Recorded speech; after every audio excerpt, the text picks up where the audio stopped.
Papanoorin natin. Again. Layo, lapit mo dito. Sige pa.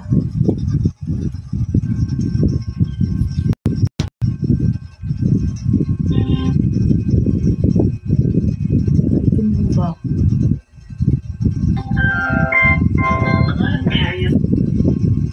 Papanoorin. Again.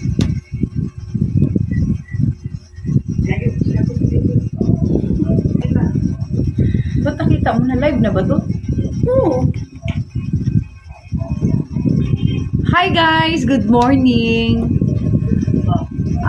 Sa aking mga Balyero ladies, I love you. Ang number one supporter ko. Tsaka, hello naman dyan sa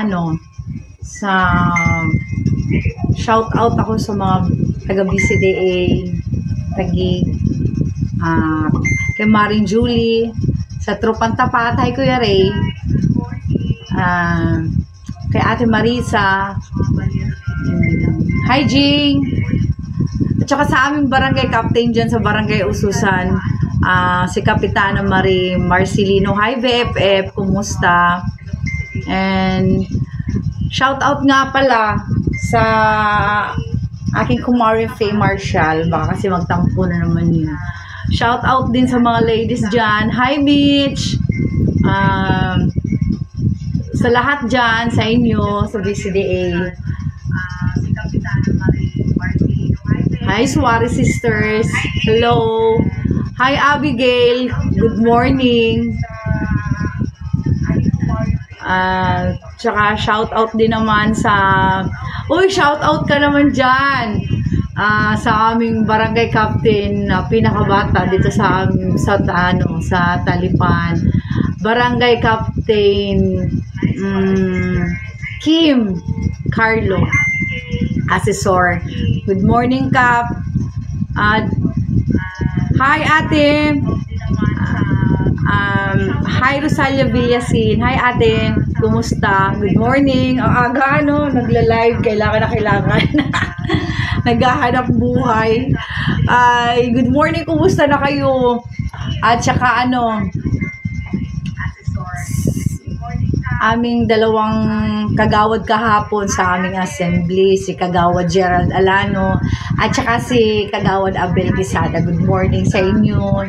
Thank you very much sa support ninyo sa mga patawag sa ladies at saka sa Balyero Homeowners Association. Uy! Shout out naman dyan sa mga officers ng Balyero Homeowners Association. Sobrang yung officers pa lang, sa dami natin, yung kotang-kota na tayo na hindi na kailangan ng marami. Tayo pa lang ay ayos na isang village o isang subdivision sa pamumuno natin. Kasi full force. Hi Mare, Faye Marshall, hello, good morning sa maganda kong kumare from BCDA Taguig. Anong tawag nito? Sa aming secretary, good morning. Hi Rosana Garbida, sa aming supporters na secretary. Very supportive talaga siya. Kung ano may papagawa mo, magpapagawa siya. Ay, nandito pala ang aming lady ang aking Jessa May Calusin. Hello, Jessa May Calusin. Hi May, nandyan siya nasa aming pintuan. Ay, kaganda talaga ka, Mari, ha? Sure ka, ha? Ayusin mo yan. Yan, ang laki ng noo. Char lang. Watching yan from BCDA yan. Shout out din pala sa Uy, kahapon hindi ko nasabi ang pangalan ng aking BFF, Ate Ringo.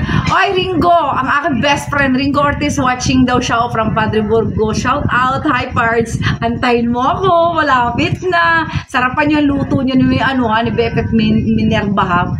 Magda kay sa akin, dadayuhin ko kayong dalawa dyan. Ayusin niyo lang. At saka anong tawag nito?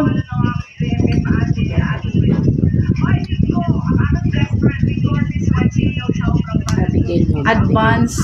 Hi Abby! Shout out ka from Mommy Grace. Uy, happy birthday nga pala sa Abby namin. 12 years old na siya kahapon. Oy, binigyan ko yan. Kaso nga lang, kulay pula, pabasko ko sa kanya, tuwan-tuwa naman. Good health lang sa'yo, Abby, at saka more birthdays to come. Love you from Mommy Grace. Yung mga ko yan dito, mga anak-anakan ko dito sa Balyero, mga unang best friend ko, tsaka sa pinakamagandang shout out daw kay Marisol, nasa Taiwan, from Marjorie. Sa pinakamaganda doon yung kapatid, ingat ka daw palagi dyan sa Taiwan at mahal na mahal ka nila. Oo, si Dylan mo, ay Diyos ko, nanggigigil ako at nandito palagi sa akin. Shout out. Nabasa ko na yung kay Abigail. Na-miss ka na dito sa Busy Day, Mari. Yes, I miss you too. Na-miss ko na din kayo dyan. Hayaan mo, Mari. Sunis. Kasi hindi pa malinisan yung dyan, unit dyan. Alam mo na, nandito kami. Pero sunis, pupunta din kami dyan. At anong tawag nito? Susumba tayo, promise. Miss na miss ko nung ang taga-Busy Day dyan yung mga ladies din dyan. Kasi meron din kami mga ladies dyan. Meron akong group. Marami kasi akong mga grupo dyan Yung Tropang Tapat, yung ladies namin. Madami kami. Napakarami dyan sa Busy Day. Tsaka alam mo naman, ang circle of friends natin ay malawak. Kaya kahit saan ay talagang tinatangkilik tayo. Siyempre, ganun naman talaga ang labanan dyan. Ang pakikisama sa isang tao ay kahit saan ka mapunta, pag palagi mong dala yun, ay talagang sinasabi ko naman ay mamahalin ka ng taong pinuntahan mo. Kasi ang pakikisama, hindi yan kayang bayaran ng kahit sino.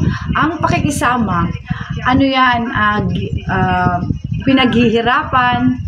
Ang pakikisama ay iniipon yan. Ang pakikisama ay lakas din ng loob. Siyempre, makikisama ka nga naman sa isang tao o sa isang grupo na hindi mo pa sila kilala, hindi mo alam kung anong mga background nila, kung anong pag-uugali. Ako naman, thank you din. Thank you din. Maraming salamat po, Ma'am Grace, sa pag-shoutout. Thank you din po sa birthday niyo po ako. Kay Abby, maraming salamat always. Basta nandito sa Balyero, mahal na mahal ko yung mga yan. Tsaka alam mo naman, bago itong mga ladies na to, ang best friend ko talaga sa Balyero, alam nyo kung sino? Ay yung mga bata dito, sila talaga ang una-una kong mga kaibigan. Alam mo ba, na hindi sabihin ninyo, Char lang. Hindi, alam mo ba na kahit may edad na tayo, pag yung mga kasama natin mga bata, iba din ang feeling mo pag mga kasama mo mga bata, ay nakaka-good vibes din. Tsaka parang feel mo, teenager ka pa rin dahil sa kanila kasi yung mga halakak nila, yung matutuwa ka kasi feeling mo, mahal na mahal ka nila kasi tawag niyan, yung pag niyayakap nila, parang ayaw kanilang bitawan. Siyempre natutuwa naman ako kasi good influence ka sa mga bata. Tsaka siyempre pag kasama mo yung mga bata, palagi mo silang advice na always love your mother. Sabi ko, sorry mother talaga ang sinasabi ko kasi mas ayos naman na mahalin natin yung papa natin, walang problema, walang question diyan. Pero yung yung pagmamahal mo sa pagmamahal mo sa nanay mo, mas lalamangan mo kasi dapat talaga pantay-pantay. Pero para sa akin, dahil syempre binuntis ka ng nanay mo, 9 months, nasa loob ka pa lang ng tiyan, nag-iinarte ka na, ikaw pati nagtuturo ka na kung anong kakainin o hindi ng nanay mo kasi syempre kumbaga ay mas mahalin mo yung nanay mo kasi kung wala ang nanay mo, wala ka at wala ka rin buhay. Tsaka shout out dyan shout out dyan sa mga teenager dyan at sa mga anak na sobrang laban sa magulang at sobrang mga bungangasan ng mga nanay na pag inutusan ay wala na ibang sinasabi, wait lang ma, wait lang nay, wait lang me, wait lang po, wait lang. Tapos pag inuutusan mo, magsasabi ay, ba't ako? Ba't sa amin walang level Once na kabataan ka, ayan na. Uy, pasensya sa live namin kasi normal lang naman talaga yan kasi we are in the Philippines. Mahina ang connection natin. Sana nga masolusyonan na yan. Kasi ibabalik natin yun. Yung sinabi ko sa inyo, walang level Walang Gen Z, walang panahon ng 20, tagad whatsoever. Once na kabataan ka noon, kailangan maramdaman mo kung gaano kasaya ang mundo, kailangan maramdaman mo kung gaano tayo, tawag nito, nag-e-enjoy. Kailangan lang kasi light lang dapat ang buhay ng tao. Huwag mong pabigatin kasi walang dahilan para bumigat ang buhay natin. At saka, anong tawag nito? Ang palagi kong sinasabi na, kasi naputol yung sinabi ko na always obey your parents. Kasi lalong-lalo na ang nanay mo na sobrang paghihirap sa iyo nung bununtis ka, nung ipinanganak ka, nung lumaki ka. Halos, naalala mo nung napapanood ninyo ngayon, di ba nanonood kayo ng cellphone? Nanonood kayo ng Reels, nanonood kayo ng YouTube. Nakikita nyo kung paano inaalagaan ng mga nanay ang kanilang mga anak. Kinukulambuan yan. Ayaw nilang makagat ng lamok. Pag nakagat pa ng lamok, umiiyak yan. Lintek ng lamok ka kung bakit kinagat mo pa ang anak ko. Ako na lang sana. At saka pag kung may lagnat kayo, alam nyo ba yung nanay ninyo? Nagpapanik yan. Umiiyak din siya pag umiiyak yung anak niya kasi hindi naman kasi nagsasalita yung anak namin kung anong nararamdaman. Sana ako na lang. O isipin mo yun, napapanalanginin ng iyong magulang na siya na lang magkasakit, huwag ka lang magkasakit. Ganun ka kamahal ng nanay mo. Pero, anong isusukli mo? Yung bunganga mo na grabe kang sumagot. Akala mo, nadihado ka na ng nanay mo. Akala mo, aping-api ka na bitter ka na. Pag sinasabihan ka, no. Mali. Alam mo kung bakit? Ang magulang, hindi yan nagsasalita ng masama. O hindi yan nag-uutos na magiging masama ka. Alam mo kung bakit? Walang magulang na gustong maging masama ang anak. At wala ding magulang na gusto na mapahamak ang kanyang anak. Tandaan niyo yan. Kahit sinong magulang, walang nag-iisip ng ganyan. At saka, walang magulang na ayaw niyang maging mabuting tao ka. Ayaw mo ng magulang na magiging lapastangan ka pagdating ng araw. Ayaw din ng magulang na gagawa ka ng masama. At pinakaayaw ng magulang na magiging maaapi yung anak niya. Alam mo kung bakit? Dahil sa lahat ng ng mararanasang ng anak niya na sakit, failed, o kung ano pa mang sakit na mararamdaman ng anak niya. Alam mo ba kung sino una-unang masasaktan? Kami, nanay. Ang nanay natin. Alam mo kung bakit? Kung ano yung nararamdaman ninyo, nararamdaman ng nanay. Magtatanong ka, bakit po? Magkaiba naman kami ng puso at sutil ka nga. No! Dahil ikaw, bago ka lumabas dito sa mundo, nasa loob ka ng aming katawan. Kaya kung ano man yung pakiramdam mo, ramdam namin yun. Kaya wag mong sabihin na dahil kahit ikay humiwalay na sa amin, naging bahagi ka ng katawan namin. At saka di ba nga ang pusod natin ay magkarugtong. Kaya wag mong pagmamalakihan ang magulang mo. Wag mong pagsasalitaan ng masama dahil lahat ng sinasabi mong masama sa magulang mo ay hindi naman namin pinapanalangin. Naiintindihan mo na sinasabi nilang karma pero wala pa rin magulang na naghahangad na makakarma yung mga anak nila. Kami na ang masaktan, kami na ang mag-suffer, kami na lahat. Wag lang mapunta sa anak namin kung ano yun. Pero wag. Ang iiwasan ninyo, mga anak kayo, huwag niyong mumurahin ang mga magulang ninyo. Huwag niyong paiiyakin yung mga magulang ninyo. Kasi, kung hindi pa naman kayo may asawa o binata pa naman kayo, mga teenager kayo, dadating na magiging magulang kayo.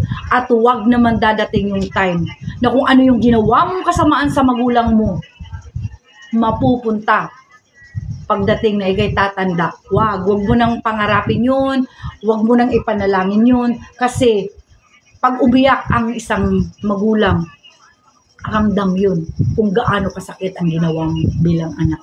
Yun yung pinaka-ano dyan. Pinaka-ano natin na pag anak ka, sundin mo ang payo ng magulang mo, mag-aral ka ng mabuti, huwag ka na muna ng mga tuwiran.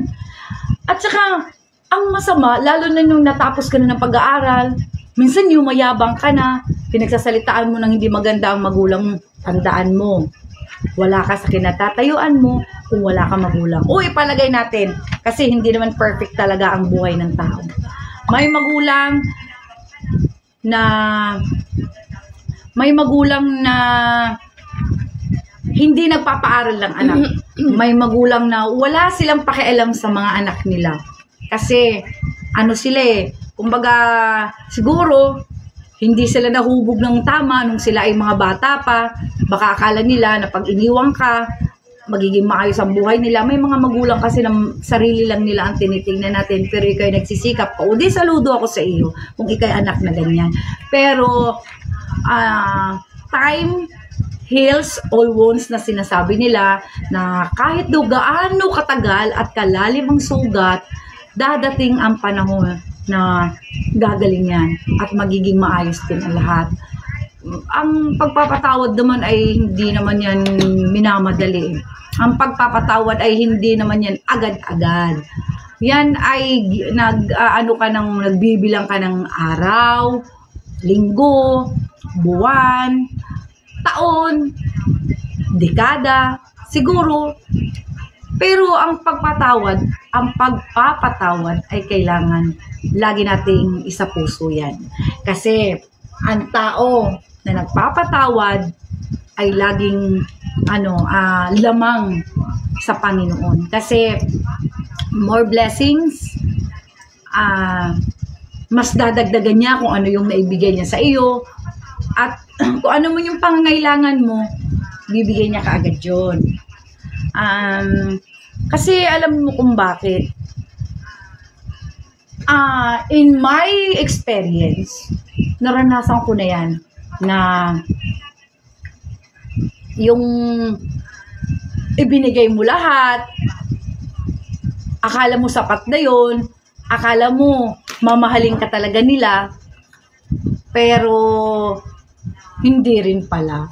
Kasi, hi Ems Flores Camba, from Laguna ba ito? Batangas ka, sis. Good morning sa family mo. Ay, kung ano pala, congratulations sa new teachers na anak mo. I'm proud naman na talaga namang pinaghirapan ninyong mag-asawa. Look at now, meron ka ng certified teacher na talaga, si ma'am. Kumbaga ay yung fade off yung lahat ng pagsisikap ninyong mag-asawa. At least, proud ka dahil meron ka ng teacher na congratulations. Ems Flores Camba, congrats talaga sa iyo. Proud na proud din naman talaga ang taga Padre Burgos or taga Cabuyao Norte, lalo ni mga kapatid mo doon. Hoy, shout out nga pala doon sa mga sa mga Flores diyan sa Cabuyao Norte. Hi, Meses, Margie Flores, hello. Baka sabihin mo naman, di ba lang binabanggit. At saka yung unika iha dyan, ang pinakamagandang anak na nag-iisa lang. Dyan, good morning sa inyo. Tapos, yun lang ang palagi kong sinasabi sa inyo, halin niyo magulang mo, ang pagpapatawad, kahit simple thing, yung nanay natin, na pag nandiyan ka, kung pwede mo namang pagsaing mo siya, malaking bagay yun. Pagsasaing mo, o kung meron kang lulutuin na ulam na pwede ipagluto mo man din. Dahil, anong tawag nito ay, ang pagmamahal sa magulang ay hindi mo dapat nililimitahan. Kahit pa ikaw ay nagkaroon na ng sariling pamilya, tandaan ninyo, hindi ko naman sinasabing maging selfish kayo na sabihin na, ang iba kasi pag may pamilya na, ang ginagawa nila, para nakakalimutan na nila ang magulang nila. Halos hindi na nila mapuntahan. Yun ikaw, ang cellphone, palagi mong hawak yan. Kaysa maglaro ka, o kahit ano pang gagawin mo, bakit hindi mo tawagan ng nanay mo? Tawagan mo ang tatay mo. Mag-chat ka, i-text mo. Alam mo, isa lang naman ang sasabihin mo, Ma, Pa, kumusta ka na? Anong ginagawa nyo ngayon? Good morning, paalis na po ako. I love you. Hindi masamang magsabi ng ganyan. Hindi rin pati masamang magsalita ng mahal ko po kayo. Kasi alam mo kung bakit? Pag matanda ng isang magulang, ang inaantay na lang palagi ay yung bisitahin ninyo. Bisitahin ng mga anak na sana naman ay hindi ninyo nakakalimutan. Kahit isang pandesal, hindi importante yung pandesal. Ang importante yung presensya ninyo na pumunta kayo sa bahay ng magulang mo. Dalhin mo yung mga anak mo doon. Kasi walang lola at lolo na hindi naghahangad na mapuntahan ng anak niya at lalong-lalo na ng mga apo niya. Kasi parang yun ang nagpapasaya. Sa amin, ako lola na ako eh. Lola ako na meron ng mga apo, babae at lalaki. Inaantay ko lang pag pumunta dito. Siyempre, tuwan-tuwa ako. Siyempre, hindi mo maunawaan minsan. Nagiging messy ang bahay mo. Yung mga bahay na hindi siya magulo, pag nandyan yung mga apo mo, yung mga inayos mo, ay wasak-wasak lahat. Pero, yung pagwawasak na yan at panggugulo ng bahay na yan, hindi nyo alam, yan ay nagbibigay ng kasiyahan sa bawat isa ng mga matatanda. Tsaka, huwag mong ilimitahan. Huwag niyong limitahan yung express mo yung pagmamahal mo sa magulang mo. Ma, nasaan po kayo? Ma, ano pong ginagawa ninyo? Pa, kumain na po ba kayo sa trabaho ninyo? Pa, nagmerienda ka na? Yung mga ganun. Bakit hindi mo kayang i-type yun sa cellphone mo? Ay samantalang sa nililigawan mo. O sa nanliligaw sa'yo, good morning, babe. Good morning, love. Good morning, mahal. Good morning, honey. Nakakagano ka nga. Anong ginagawa mo? O, kumain na ako. Paalis na ako. Hindi ka naman nire-replyan. Pero nagtsatsaga ka. Alam mo kung bakit? Binibigyan mo ng importante yung tao kasi mahal ka o mamahalin ka pa lang. Pero ang magulang mo, nandyan na yan. Given na. Mahal na mahal ka. Kumbaga, bakit may pagkakait yung mga words na mga simple lang na dapat ay no limitation ang pagmamahal o yung sasabihin mo sa magulang mo. Mali. Mas ilagay mo sa isip. Ako nga kung kaya ko lang buhayin yung lola ko, kung kaya ko lang, kasi nga diba, minsan nakakapagtanong kayo, sino? Ikaw, sino? Kung ever na pwedeng ibalik ng Panginoon, sino ang gusto mong bumalik? Ako, ang gusto kong ibalik, yung magulang ko, yung lola ko, yung mga tito ko, na naging kapatid ko, na iniwan na kami, yung mama ko, importante yung mama ko tsaka yung lola ko. Alam mo kung bakit? Gusto kong iparanas sa kanila kung anong meron ako ngayon. Oo, naparanas ko naman sa kanila, pero mas masarap na kasama mo sila, na alam mong nandyan lang sila, na pag natutuwa ako, kung ano yung kinakain ko, nakakain nila, masaya din sila para sa akin. Pero syempre, lahat naman ng ating hiling or mga nangyayari, ay ang Panginoon talaga ang nakakaalam. Siya lang ang nakakaalam dyan. Kung anong mga nangyayari sa atin, kung ano pa ang mangyayari. Kaya, bilang buhay ka ngayon, huwag mong limitahan magiging mabuting tao. Huwag mong ilalamang sa isip mo yung napakasamang tao. No! Bad maging masamang tao. At saka huwag mong ikarir yung pagiging inggitera mo. Huwag mong ikarir sa buhay mo yung pagiging inggitero mo. Huwag mong ikarir na masyado kang mayabang. Huwag mong ikarir yung masyado kang bitter sa buhay mo. No. Na gusto mo rin yung mga taong nakapalibot sa iyo ay magiging ganun ang buhay kung anong meron ka. Hindi pwede ang sinasabi mo. Kasi alam mo kung bakit hindi nananaig ang masamang gawain, ang masamang balakin sa isang taong sanay na maging ayos ka. Shoutout nga pala sa kaming kapitan. Hi, Kim! Kapitan Kim Asesor, ang aming pinakabatang kapitan din sa Talipan. Pagbilao, Quezon, Talipan. Sobrang active, sobrang energetic kasi bata pa. Yun din ang ano dun na kahit anong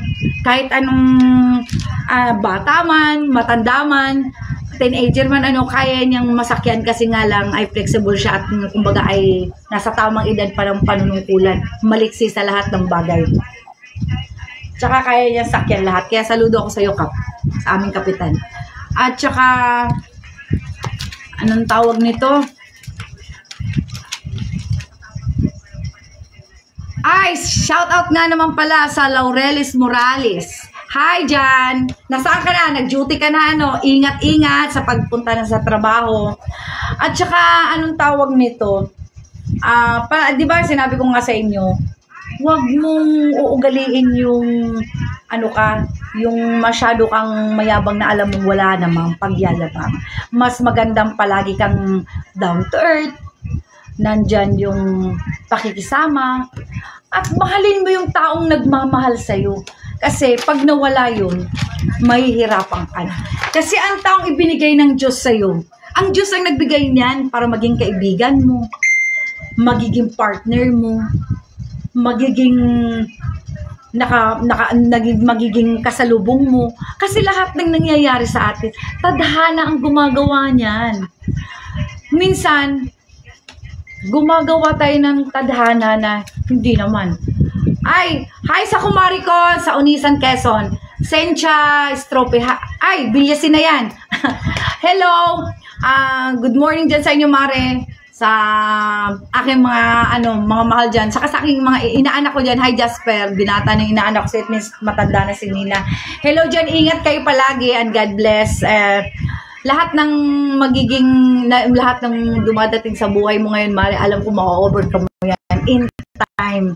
Hi, good morning sa inyo dyan. Ingat lang palagi. At saka palaging mas piliin mo maging mabuting tao. Kasi mas magiging kakasayahan ka ng bawat isa sa iyo kaysa yung nagiging bitter ka sa buhay mo. Pangit. Mas maganda yung ganun. At saka ito babalikan natin kasi ang topic natin ngayon is mga anak Magpapasok ka na. Siyempre, magdidimang ka sa magulang mo. Ma, gusto ko ng bag. Gusto ko ng hook bag kasi mahal siya. Oh, hook bag, baka naman. Kasi matibay siya. Pero no. Ang tamang anak na gustong mag-aral, hindi mo kailangan magkaroon ng expensive things na alam mo naman ang ang kayang bilhin ng magulang mo. Huwag kang magpapabili ng mahal na bag na may halagang 1,000 kung ang budget ng magulang mo ay pang 500 lang. Naintindihan mo yun? Lalo na pag marami kayo. Kasi bibili pa yan ng notebook. Sige nga, kung anong mga needs ninyo. Notebook, papel, ballpen, Crayola, pag sa batang maliliit, folder. Ang daming notebook ang bibilhin. Huwag kang makikipagpaligsahan sa kaklase mo kasi binilhan siya ng ganitong ganyan. No. Kasi, hindi naman yung sabihing ayaw bumili ng nanay mo o papa mo ng mamahaling gamit. Sino ba naman ang ayaw na proud na maging angat ka? Ay di syempre, lahat ng magulang maging proud. Pero, ang palagi mong isa puso at sa isip na kung ano lang yung kaya ng magulang mo, doon ka lang. Huwag mong ilalampas kasi alam mo, gusto mo gumawa ng masama magulang mo para mabilhan ka lang kung anong meron ka. Bad. Kasi ako, ganito ang nangyari sa buhay ko. Naging maayos ang buhay ko. Pero alam mo, nung nag-aaral ako, nakachinelas lang ako. Siyempre sabihin niyo, ay, nung unang panahon yan, Mami Gracie. Ay, nung unang panahon naman yan, Tita Grace. No. Kahit anong panahon pa yan, ang mindset ng isang estudyante at gusto mong umunlad sa buhay ay makapagtapos ka. Kahit isa lang ang notebook mo. Isa lang talaga ang notebook ko nung kasi hindi naman talaga ako nagsusulat nung grade 1 ako. Isa lang notebook ko. Hinahati ko yan. Math, English, Filipino, araling panlipunan. Kasi yun lang na, science, yun lang naman talaga ang subject. Wala na iba. O math, English. Hahati ko yung notebook ko. O, di ba? O at least, may notebook ako. Hindi naman pati uso yung pagsusulat doon na napakarami. Ewan ko ba kayo? Kung bakit kailangan mo pang punuin yung notebook na yan. Ay hindi naman pinabasa ng mga bata at pagdating naman dito sa bahay ay naintapo na ang bag at ang kinukuha ay cellphone. Pero mali. Mali yun. Pero ewan ko lang yung sa isang notebook isa sample ko lang sa'yo. Di 5 subject yan. Tinitiklop ko lang yan. Nilalagyan ko. Ang sinusulat lang kasi namin dyan, dahil may notebook naman kami at binabasa ang libro, kung ano lang sasabihin natin siya, sa page ganito, 112 hanggang 114, nandyan ang inyong assignment. Ayan, yun lang yung susulat ko dun. Then, yung assignment, susulat ko sa papel. Kinabukasan, dala ko na yun. Ganun lang kasimple ang pag-aaral. Hindi mo kailangan maging komplikado. Alam mo yung hot water ko, hindi na siya hot water kasi ano na siya, tubig na lang siya. Mamaya na ako iinom. Lakas kasi electric pan dito eh.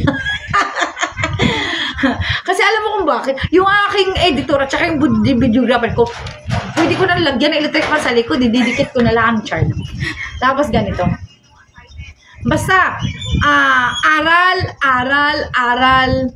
Huwag kang maghanap na kahit ano, ganyan. Huwag muna. Mag-aral ka na lang muna. At paragi mong pakikiramdaman yung damdamin ng magulang mo. Kasi, pag binigyan ka ng bag na tag 500, gusto mo yung tag 1,000, hindi mo baga alam.